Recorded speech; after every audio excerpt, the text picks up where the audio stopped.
бір приор ғой мына бағасы. Мына үй шикарно ғой. Өзің тұрасың ба үйде? Иә. Жеңдермен тұрмайсың? Жоқ, ол кісілер қаланың сыртында тұрады ғой, просто.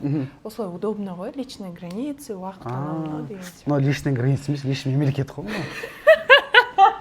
Байқа Алаяқтың актрисасы Жазира Еркін үйіне обзор. Европейский залы кухнясымен бірге. Мынау не?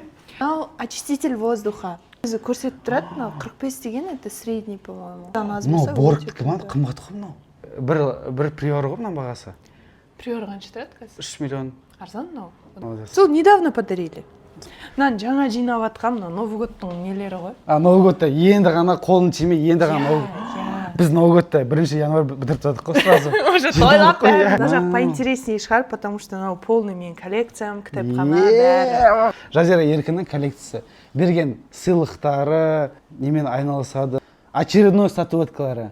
Андай не ғой? Сыйлыққа бокстар келеді ғой. Мен соның бәрін жинағам ғой. Мына жердің бәрін боксқа толтырып тастадым да. Я потом думаю, как будто не сияқты. Орынды көп алып тұр да. Қызым деп тұр ғой. Иә. Соның бірінші бетін бай қиып алдым да. И соның бәрінен андай не жасағым келіп тұр. Рамкаға салып, бір-біріне мінгестіріп, естелік қылып.